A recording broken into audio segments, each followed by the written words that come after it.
This is the sluggo, slant and go.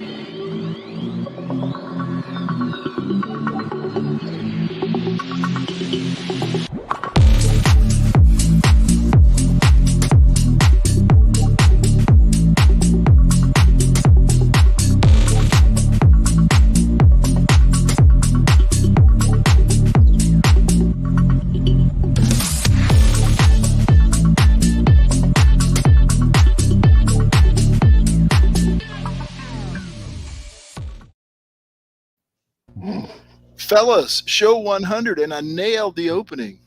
I'm batting whatever 1 for 100 is. I didn't notice. Thanks. You're helping my ego again, Beef. I love it. Hey, Beef, so school has started, so you're having no problems at work, right?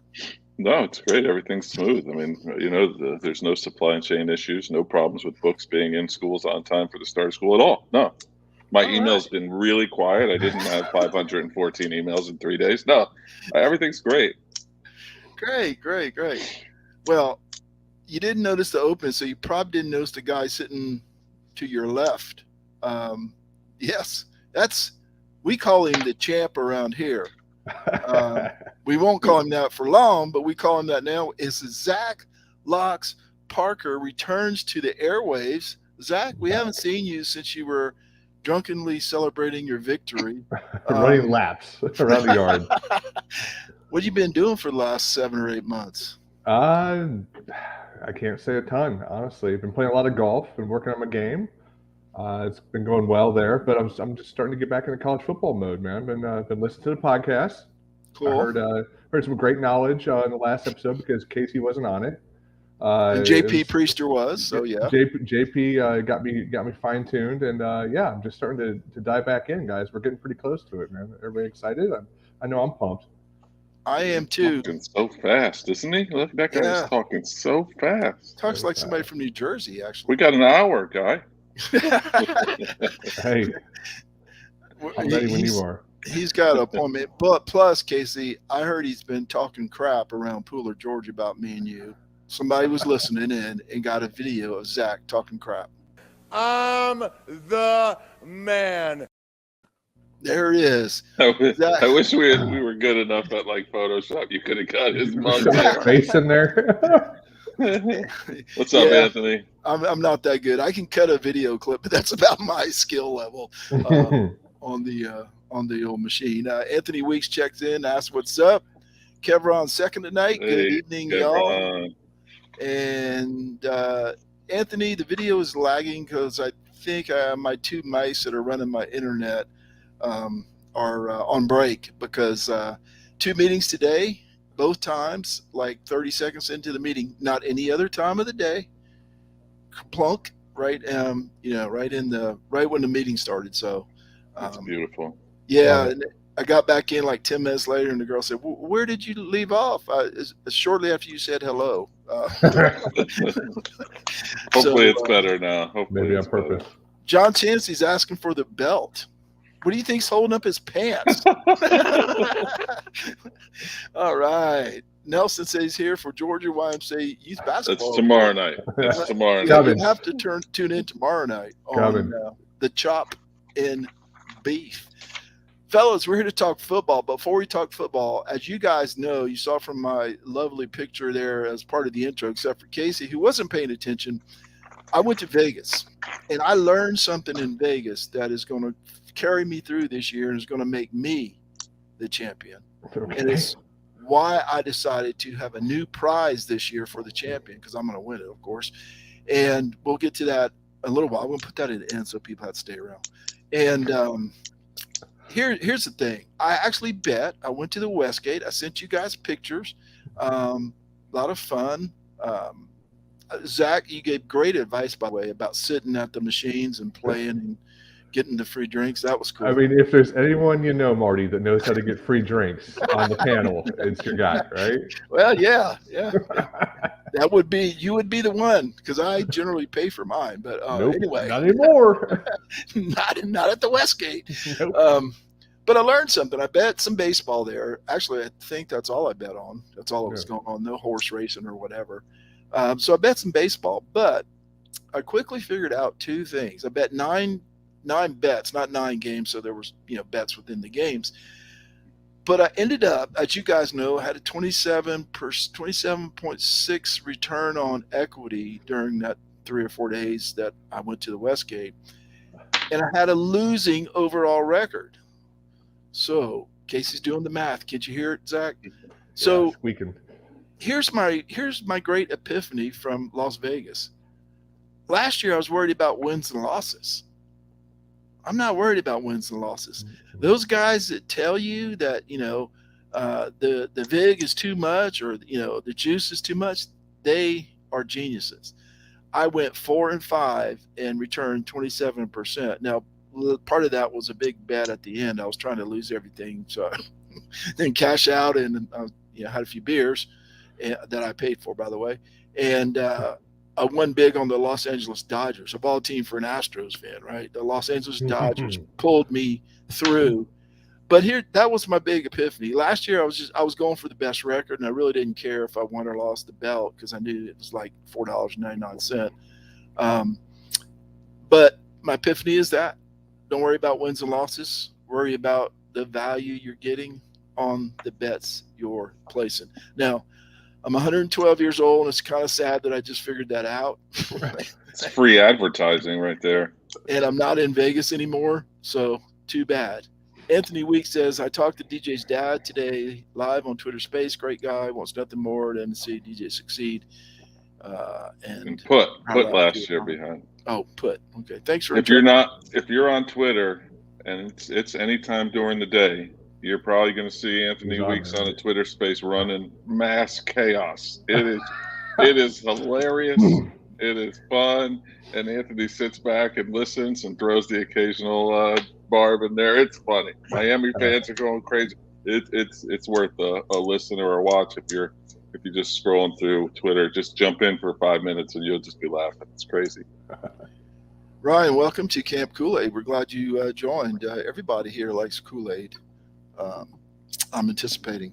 All right, guys, let's get right to it. We wanted to talk some national championship odds, some over-unders on wins and losses, and maybe some week 0 if you like any of those games. I didn't even look at them, or week 1 games, just to get our juices flowing. Start talking about the bets we're going to lay. I already got my first bet in my mind, by the way, for week 1. That would be, and let me just say this: it'll be a Zach Locks Parker special. Yeah.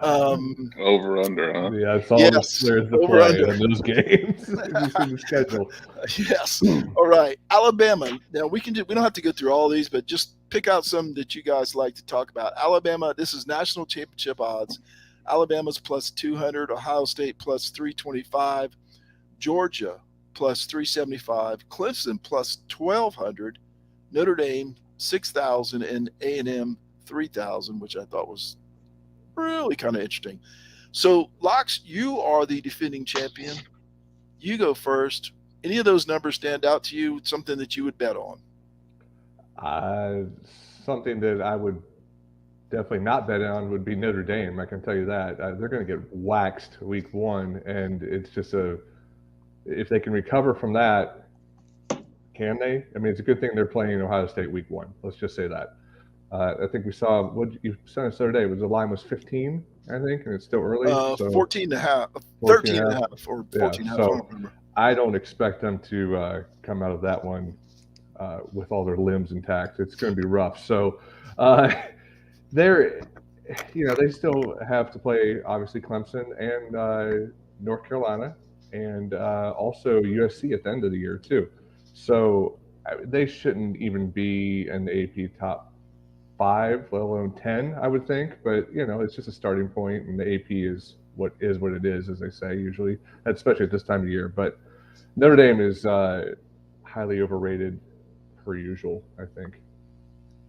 I don't know. What about your second favorite team, Alabama?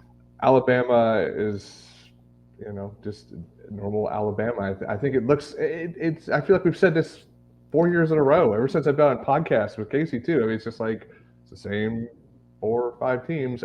Why A&M is in there? I mean, maybe they have something that I'm not aware of too. But it's going to be his top 4. I really think Ohio State's going to have the run of the mill this year, and that's just my early opinion. They're a very talented football team coming in, I think. Yeah, I thought that last year too, and I was surprised they ended up with 2 losses. I didn't expect them to lose to Oregon or Michigan. Right. But as they talk about, and you mentioned this, who would bet on Notre Dame or Texas A&M? They talk about value, but to me, that's throwing away money. Yeah. It's just throwing away money. I think the value here is on Ohio State at plus 325 or Georgia plus 375, right? Right. Because one of those teams is going to play for the national championship in all likelihood. Yeah, I think that's your best shot, obviously, too. Alabama and Georgia, they're going to face off at some point probably in the SEC championship again, and then, who takes it from there. But Clemson's going to have a tough road just to make it to the Final Four, I think, with the Notre Dame game away. Going to start spinning that out there right now. You guys know how I always feel about that game. But, I mean, they're the next obvious pick to make it into the Final Four, I think. That's why they're getting odds they are. Ingrid Edwards checks in and says, "Team awesome, team is." Casey, Yeah. Can you interpret? No idea. Thanks for joining. Thanks Absolutely. for the comment, Ingrid. We appreciate it. Thanks, Ingrid. Casey, your take on those national championship odds?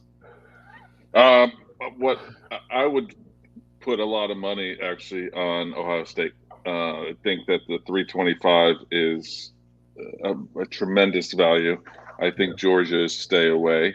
I just don't try. I know they recruit well. I just don't trust them year 2 coming off. I'm picking Ohio State right off the bat. I just think with Travion Henderson, C.J. Stroud, Jackson Smith and Jiba, Marvin Harrison Jr., Julian Fleming, Jim Knowles as the new defensive coordinator from Oklahoma State. Yes, I have the hiccups, but I'll remedy that in a second. I just think if they get any semblance of a defense, they're going to win the national championship. Next. Thank you so much for joining, Ingrid. We usually don't hiccup through the show, but whatever. It works. It works. Poor beef. Yeah. Okay. Over under on the win. So we're kind of all three there with Ohio State in the national championship. So that kind of tells me where we're going here with the over under on the wins. Clemson at 10.5, Georgia at 11.5, Alabama at 11.5, Ohio State 10.5. I thought I'd throw South Carolina in there because, we're trying to get some new listeners. Texas A&M's at 9, and yet they're, the 5th best odds to win the national championship. Right. And Texas is at 8.5. So, Locks, what do you got on the over-under wins? Casey, I would have gone to you, but I wanted to give you a little break. Hiccups. I didn't get to look at the bottom two, Texas and USC. I think that's maybe a long shot still. Southern Cal is coming, but it still might be a little early with recruiting. But they have the quarterback and the coach, but I don't know what else they have around them. I mean, out of the group that you put there, Marty, I'll talk about South Carolina, believe it or not. You look at their schedule, that's a perfect line for them. That could be a push right there. It might be 6. If they get 7, it means they're knocking off Florida or Tennessee, maybe Kentucky. I don't know. Kentucky actually has a pretty favorable schedule too. I did look at that. So, but the Carolina line, you think that they're going to be better, but their schedule just isn't very favorable, this year for them, unfortunately. But I'll throw a little compliment to them. I like the direction they're going. They don't have a former coach as a quarterback starting the season this year. Lumpy is not their quarterback. Yeah, exactly. So they did really well in the transfer portal. I like the head coach. I think Beamer's is good. He's going to really bring in a little new energy to the team. Everybody's heard all that, and he's done well for himself so far. But until he gets his true recruits in the next couple of years, is when they'll really be able to make a move. But as far as the rest, I think they're all overs. These guys that set these over-unders are, they're not playing around. It's pretty kind of no-brainer, I think, from there up. You're going over on Clemson at 10.5? I am. Okay. Interesting to know. Well, let's read off South Carolina's schedule here. Versus Georgia State, they were a third. Loss. That's where the 13.5-point favorite came in. And I sent you guys a screenshot that someone, I forgot who, Odds Jam or Odds Mam or Odds Bam. There's a lot of them out there early. Yeah. They predicted a Georgia State win. Then they go by 10. Yeah. Then they go to Arkansas. Then they got to play Georgia. So likely 1-2 out of that, or 0-3. Okay. No, they're 1-2. Yeah. Charlotte, South Carolina State. There's a couple of wins on the ledger. Kentucky and Texas A&M. Kentucky on the road. Missouri at home. Then Vanderbilt away. Vanderbilt's away. It's in Nashville. 13-10 at Florida. Here's how they finish: at Florida, Tennessee at home, and at Clemson. Yeah. So they got to win they got to win 2 of those 3 at the end, really. To go to 7 to go to 7. Yeah. So that's what I'm thinking. I mean, it looks like 6, but hey, Florida, who knows? They're a wild card. Tennessee should be better, maybe. I don't know. My first guess was 5-7, but I could see 6-6. Beef, is that what you're saying? Yeah, I think 6-6. They're 7-5 if they sneak at Florida. They boat raced Florida last year, and they had no business boat racing Florida with Zeb Nolan and Jason Brown as the quarterbacks. Like, I think Zach was the next guy in line for them. I think South Carolina's going to overachieve a little bit. I really do. I think they're going to get to 7, and I don't know why or how, and I hope they don't, but I think they are. I think Georgia goes under. I'm sorry, I'm just not. But if maybe they go 11 instead of 11.5, maybe they go 10. Their schedule is Cupcake City. Yeah. I think Alabama right there at 11.5. I mean, I'm not touching that thing, but I think that's a lock. Mm-hmm. I think Ohio State's going to be my pick. Spoiler alert: they're going to be my pick to win it all. I just think that offense, they're going to put 56 up. If the defense can hold opponents to 35 or less, I think they're going to be okay. I just don't see any defense in the Big Ten stopping that offense if they stay healthy. A&M's an interesting one at 9, though, because they're the darlings, right? They're the media darlings before and every year. This NIL money. Every year. This is their year, and at 9, that's a tricky one. I don't know if I would touch that one either. That's tricky. I got to see their schedule and dig in a little bit. But 9, whoo. Yeah. If there was a hook in there, maybe I'd go one way or the other, but there's no hook, so that's tough.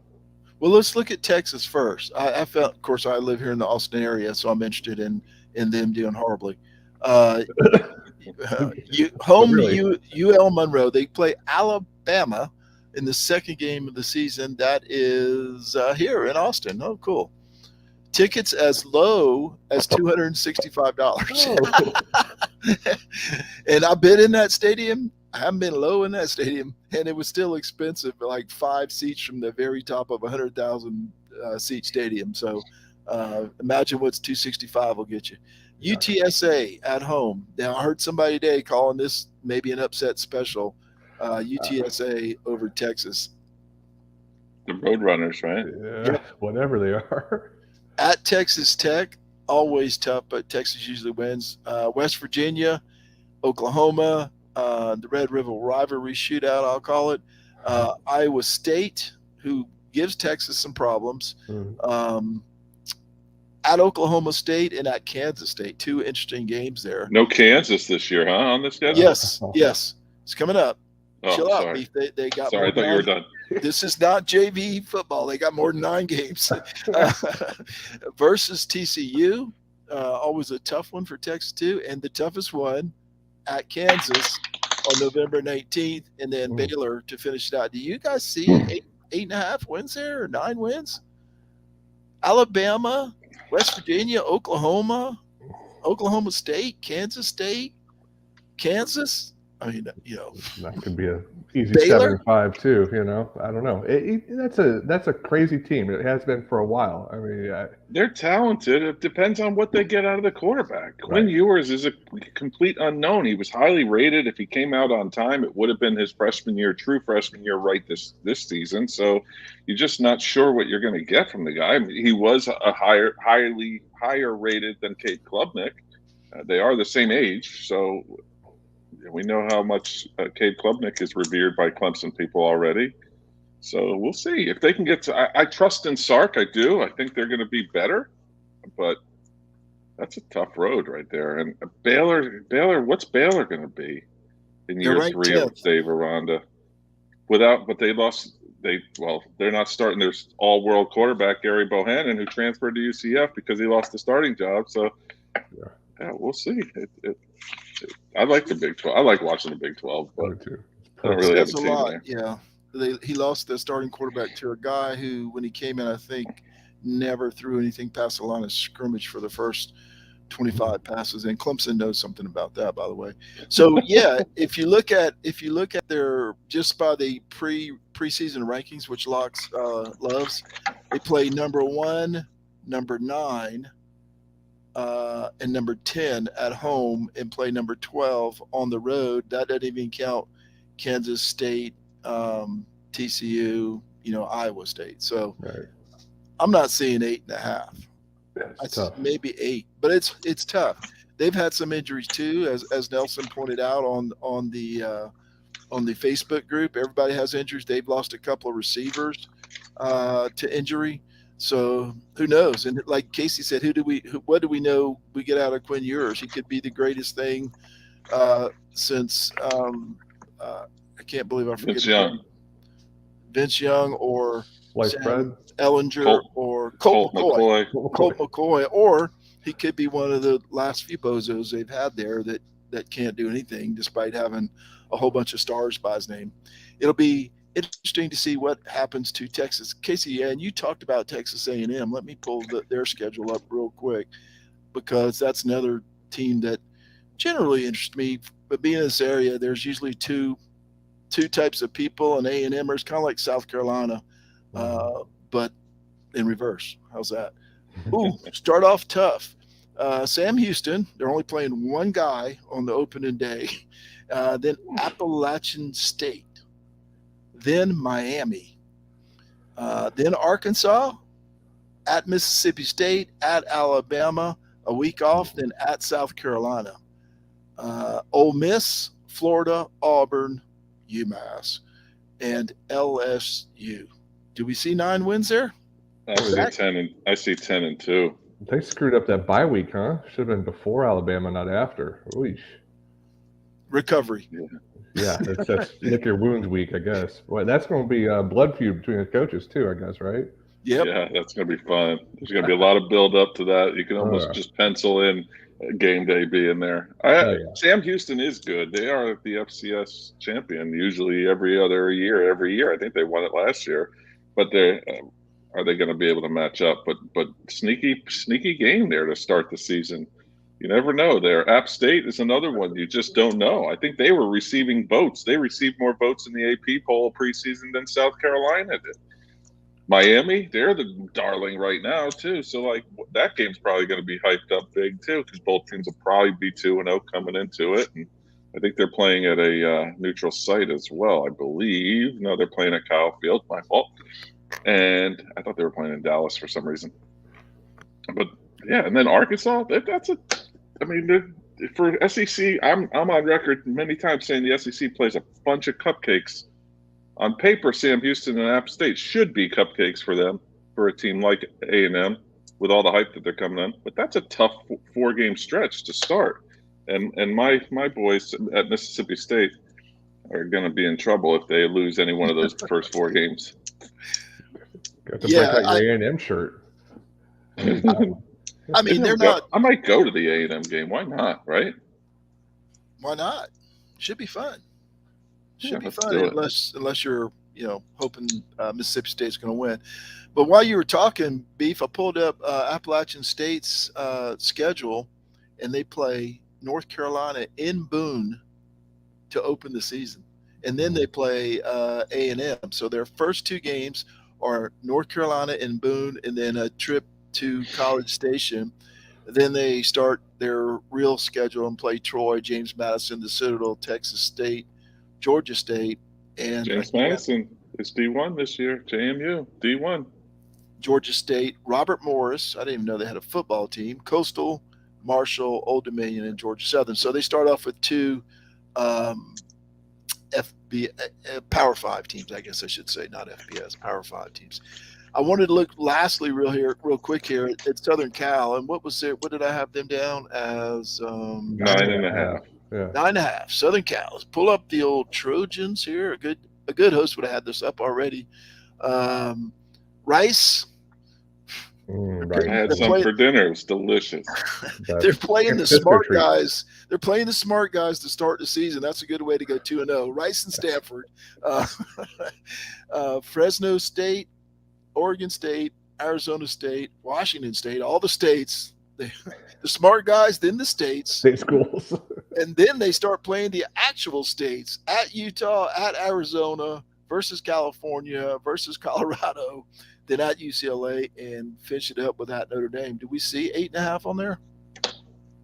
It's right there. I have 9-3. Or 9.5, actually. I have 9-3. Yeah. Then we don't see 9.5. They have to. I had Arizona, Notre Dame. I know. I like Arizona. I like the coach. He's a Jersey kid. I grew up literally in the same neighborhood, so I like him. And who was the third one that I had them losing to week before that? Dang it! But somebody, Utah. Yeah, Utah, Arizona, and Notre Dame. And that's 3 losses. But it's right there. Like Arizona should be better. Should they beat Arizona? Sure, but that's like one of those 3 or another game in there. Stanford can be sneaky sometimes, man. God, that's 9.5. Like, I don't know. Do you go over? Do you go on? It's crazy. Just think, you took 30 seconds. You guys took 30 seconds and studied these schedules and lines. Just think what the person who set the lines, how much time they put into it. 45, 55. A little longer, trust me. They don't call him 50-50 Casey Cregan for nothing. He went all the way around. Nelson's got a point here, too. Yeah. Chase Bryson, year 9 at App State, is going to rock it. Casey went all the way around the world and come back to, I don't know. It's profound. It's profound. I have really, really missed having all of us on the show together. Except for when Locks wins. That's pretty annoying. Okay. Opening week lines. NC State -10 at East Carolina. North Carolina -2.5 at Appalachian State. Rutgers. This is a Casey Casey Cregan special. Rutgers +7 at Boston College. I know you sent us 7.5 beef. I saw 7 on the app I looked on, so we'll figure it out before the season starts because I know you're going to bet on it. Oregon +17.5 versus Georgia. That's in Atlanta. Utah -2.5 at the Swamp. So SEC, yeah. Georgia State +13.5 for South Carolina. We talked about that a little bit. And there it is. Notre Dame +14.5. That hook may get us out of Ohio State or could pay off for somebody. Florida State +3 versus LSU at the Superdome. Clemson -21 versus Georgia Tech. And notice this is the only game with the over-under on it. Hint, hint, hint. 49 points. What stands out for me is the 49 in the Clemson Georgia Tech game, because I don't think Georgia Tech's going to score more than 7 or 10, unless, DJ or somebody throws an interception or fumbles, or they're going to have to score on special teams or defense to get more than 10 in my book. And I'll have to see Clemson score more than 38 before I would be willing to bet they'll score 38. So I'm kind of leaning to the over there in the first week, Lock. So I didn't mean to steal your thunder. I saw what you did there. Yeah. The other thing stands out is kind of North Carolina only 2.5 over App State. So Casey, let's let you go first on this one. Anything stand out of those lines? Yeah, there's a couple here that are absolutely making me lick my lips, but I'm not sure why. I love the Utah -2.5 at Florida, and I'm not sure why. I just think Utah is going to be the team this year that kind of makes that run and makes us think about the Pac-12 as we do every year, and then loses a game they shouldn't somewhere down the line. But I think Utah comes into Florida and absolutely smacks Florida. We're just not sure yet. Billy Napier in his first year, just not sure what he's got yet. And, and I love the Georgia State +13.5, and I'm not sure why either. I just don't trust the offensive line, which Spencer Rattler said the other day. in an interview was awesome. Which I guess what else is he going to say? They're terrible? No. The defensive front should be good. The defensive backfield for South Carolina should be good. Not sure about the second level, but people were able to run on them. Note Clemson last year. I just think that 13.5 former coach, Coach Elliott down there at Georgia State, former interim coach at South Carolina. I love that mock-up game that you had. Like, it just got me thinking. And I would pound Ohio State minus 14.5. Pound it. Because they're going to pound Notre Dame. Both of you think that offense is ridiculous. Yeah. Oh, interesting. So I'm getting a vibe here for week 1. See, I'm feeling this out to know how to jump out to the lead. This is the only reason you want to have this tonight. So you can figure He's scouting. See what he does to us, Beef? He sets us up. He thinks advanced scouting. Advanced scouting. I got to get the lead. Hey, having the lead last year for like 9 straight weeks didn't help me one damn bit. So my strategy is not very sound. Locks, what do you see in those week 1 lines? Man, we're playing checkers. He's playing chess. I swear. That's just not fair. Just to not be repetitive, because I agree with everything that Casey just said, especially the Ohio State thing. Ohio State they're good for, like you said, especially at home. They will put a 50 burger up over and over and over, and they love it. They love the fans. And they love to lay it on. So I just see that being a pinball machine. It's just going to go off, light up the whole time. So I think Ohio State's going to blow them out. The Florida State LSU game, just to talk about it, I don't really have crazy feelings about it, but LSU in the Dome, first game, playing a Florida State team that's coming on a little bit, but a 3-point line seems a little suspicious. I mean, you got Brian Kelly. He's an offensive genius, as they've said.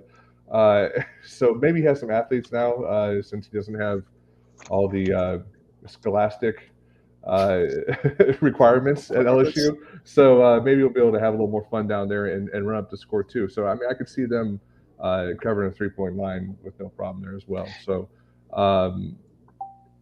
there's a lot we still don't know, obviously, about Clemson's offense. I did want to bring up that I saw, and I didn't look at the whole list. It just stood out because I saw on TigerNet that we have not 1 but 2 quarterbacks on the Heisman watch list. I thought that was interesting.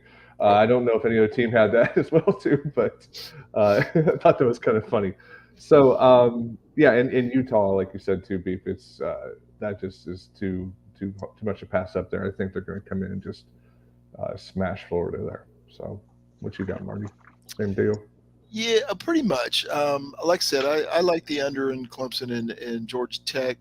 I am intrigued by Georgia State getting 13.5. If it was 14 or 14.5, and it may be before it kicks off, right? We still got 2 weeks. I might be interested in that one. North Carolina minus. They're very interesting lines, and I can see North Carolina winning by 17, or I can see them losing. Right? I mean, Boone is not an easy place to play. I'm shocked that NC State is only a 10-point favorite over ECU because they're another darling like Texas A&M, and I don't think Eastern Carolina is going to be good this year. They typically are, but I've heard they're not going to be very good. So 10 points seems like not much, and I don't know the environment there in Greenville, North Carolina. So if it's anything like their baseball environment, it's a zoo. Yeah, really, and they love their Pirates up there. So, but I won't be betting it because I don't trust North Carolina State at all. I think, as a matter of fact, maybe we'll talk about this in a couple of minutes. I think they're going to be a disappointment, but 9-3 could be a good year for them, but I would see it as a disappointment with all the love they're getting. Right? It's kind of surprising, but I don't know about Notre Dame and Ohio State. I don't disagree. I hope you guys are right, but 14.5 at Ohio State. Okay, you taught me into it. That After that long soliloquy, you taught me into it. Yeah, I just see the one that stood out was the under in the Clemson Georgia Tech game. Now watch it be like 48-14 or something. That'll teach me. It's just jumped out because of what I said. I can't see Georgia Tech scoring more than 10 unless something crazy happens. But as we saw last year, something crazy can happen, right? It does. Underhanded pass right before halftime, and you lose to the eventual national champions. So I don't know. Don't know which way to go on that one, but anyway, that's what I see week 1. I didn't even look at the week 0 games. People, there are games next week. But why? I'll be watching. It's week 0 for a reason. What do we got? Do we have like? I'm watching Nebraska Northwestern. There's a hot like it's Nebraska my job. That's in Ireland, isn't it? Ireland, yes. Okay, here we go. Nevada at New Mexico State. Austin P at Western Kentucky. Nebraska at Northwestern and Dublin. Idaho State at UNLV. UConn at Utah State. Wyoming at Illinois. Not too bad. Duquesne at Florida State. What? Really? Yeah. Duquesne at Florida State. ACC Network, Casey. Only the best. That's right. Charlotte at Florida Atlantic. Florida A&M at North Carolina. So North Carolina will have a game under their belt before they go to App State. That's a key. Ding, ding, ding. North Texas at UTEP and Vanderbilt at Hawaii. 9:30 p.m. Case. Set your TV or I'll whatever. be in bed. We used to make fun of locks for going to bed early. Yeah. I make locks look like a night owl, with how early we go to bed at this house. That's scary. Now it's a race to see who can stay up. And Nelson says Vanderbilt at Hawaii is going to be lit. Maybe inside the stadium, Nelson, but that's the only place it's going to be lit. Nothing stands out except that North Carolina has a game before they travel to Boone for me. Then on Thursday, September 1st. But wait, there's more. We have, and there's some on Friday too, fellas. Yep. I'll skip these for the most part. West Virginia at Pittsburgh, though, on Thursday, September 1st. Beef decided just to leave Locks. He didn't like it. Just fell out. He doesn't. So he went to sleep. He took that out. West Virginia at Pittsburgh is interesting. Who else we got? That's about it. Penn State at Purdue on Thursday, September 1st. Not bad. A Big Ten conference game. Yeah. But a lot of nothing else on that Thursday. And let's pull up Friday and see who we have. Nobody. Virginia Tech at Old Dominion. Yeah. Tennessee Tech at Kansas. Oh, Kansas. That is on ESPN Plus. Okay. If you want to pay for it. Okay. There we go. All right. And we've already talked about the Saturday game. So right. Not much happening before week 1 in my book. But I wanted to talk about coaches on the hot seat here. And I mentioned this name last year just because of the connection to Clemson. Right. And I don't think it got any better for him. They went 2-9. So Jeff Scott has started his 3rd year. He's 3-18. He's beaten the Citadel, Florida A&M, and Temple are his 3 wins. So he's got 1 conference win and 3 wins overall. Now, it was a shortened year in 2020 because of COVID. I think they only played 8 or 9 games. But still, Florida A&M, the Citadel, and Temple is not a way to build your resume for victories. I think Jeff Scott's in deep trouble here at South Florida. It kind of reminds me of another offensive coordinator that went to be a head coach at Arkansas. Kind of the same record too, huh? Yeah, where's he now? Is he not at Auburn? No, am I wrong? He's helping out Jeff Scott at USF. Okay, yeah, round and round. So yeah, he could be out again. So yeah, that's a tough go for poor Jeff, but I'm sure that the door is always open back at the homeland if he wants to come back for sure. So, but I mean, you live and learn. He gave it a whirl, but maybe he pulls out some wins this year. But like you said, he's got to be the hottest seat out there. Florida State, Norville. I don't know if they're going to have a long leash for him this year too. But off the top of my head, I couldn't really think of a whole lot of other head coaches out there really right now. It won't be long though. Don't worry until we start talking about them. Yeah, it certainly could be, but I think Jeff's in trouble. Beef, what do you think about Jeff Scott? And are there any other coaches in at the front of your mind, since work is slow right now, Anybody in the front of your mind that? Oh yes, First, how we Jeff missed this? Collins. Yeah, that was going to be on. Chancey was in my brain. Good call, Chancey. I made a mistake earlier when I said Gary Bohannon's at UCF. He's at USF, so he's going to hopefully help out Jeff Scott, the former quarterback at Baylor. I think Jeff Collins is definitely one.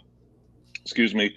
I heard today Eli Drinkwitz, if he doesn't go 6-6, he's going to be in trouble at Mizzou. And then staying in the SEC, Brian Harsin, they seem to be wanting him out anyway. And I don't think Auburn's going to be very good this year. So yeah, they're looking for excuses, whoever runs that athletic department, because apparently the athletic department doesn't run the athletic department there at Auburn.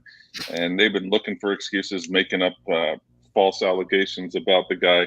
I think he's in trouble if they don't do something, and I fear that they're not going to do something. Okay, I think Chancey's right there too with Herm Edwards at Arizona State, but I'm asleep by then.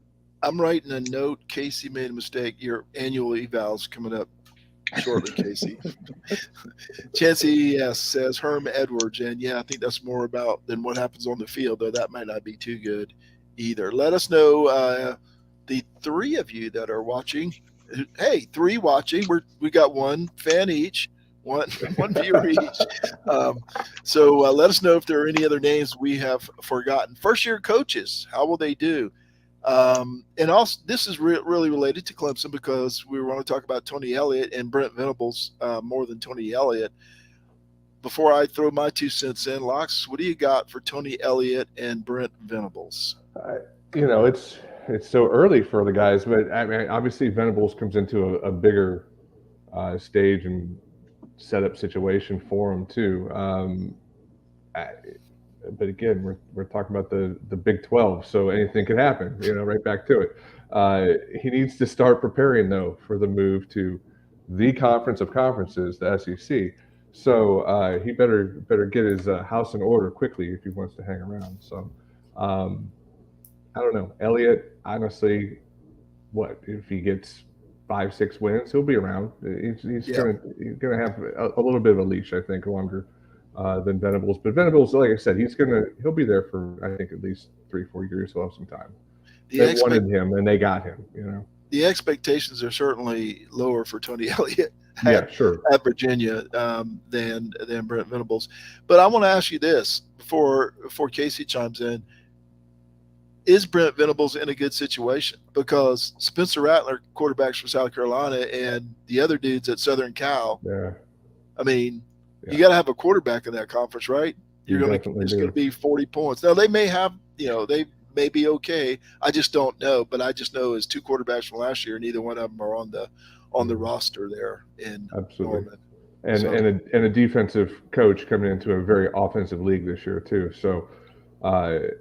It's going to be a tough first year, I think, for him. But I believe in the guy. I mean, if you don't, you haven't watched him enough. So I think he'll be just fine. Absolutely. And one thing for sure, the defense is going to be much improved over the last, decade.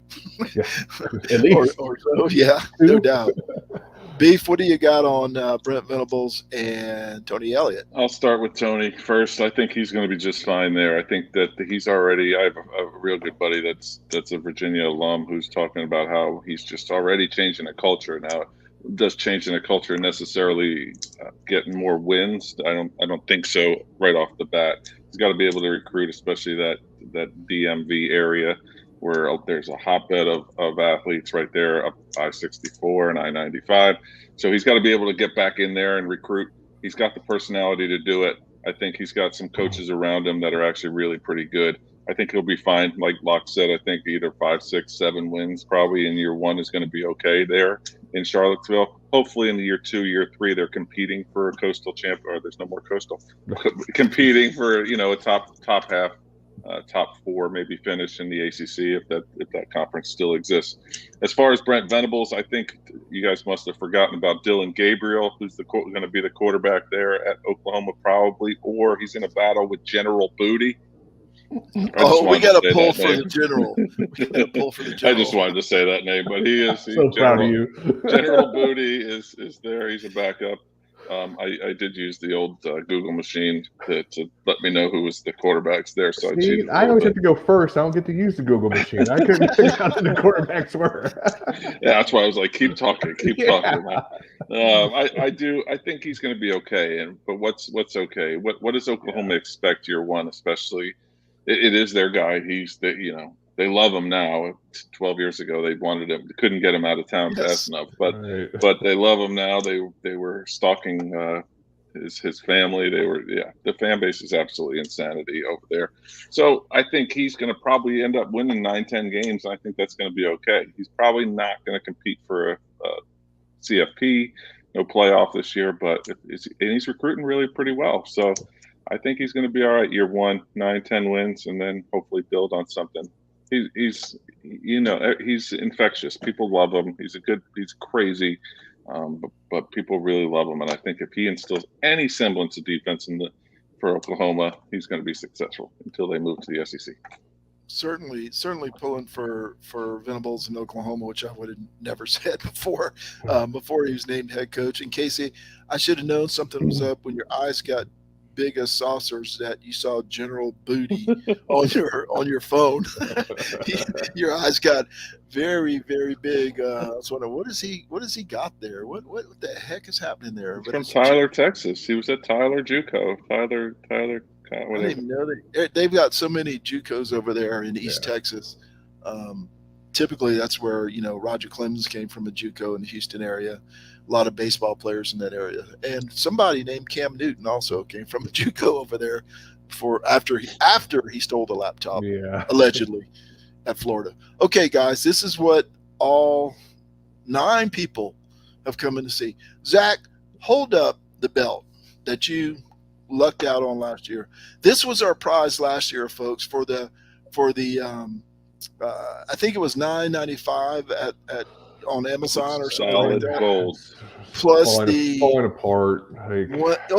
Plus the 1/3 of cent for the piece of paper that I had to print out, and it costs more to ship it to Pooler. It costs more to ship it to Pooler, Georgia, than it was actually worth.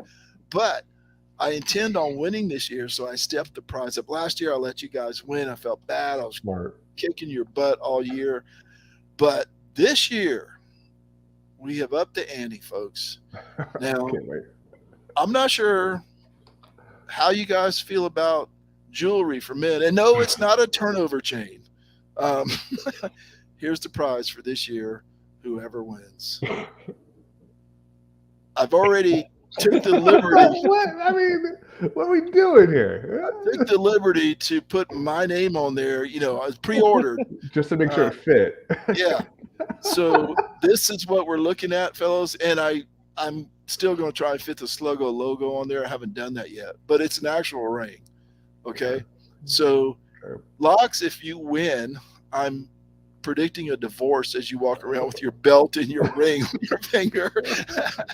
But we have a ring this year. Wow.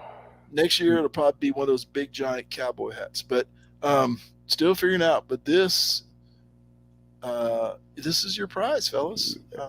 It's glorious. You're speechless. It's glorious. It's how many diamonds are on that, Marty? I can't even count that high. I think if you add them all together, it's cubic zirconia. Haven't you seen late night TV? Cubic zirconia. If you add all those diamonds up, I think it's 1/300th of a carat. Well, like the national championship ring that some of these guys have when they fall on hard times afterwards, I'm a hawk the heck out of that thing on eBay if I win this year. Oh.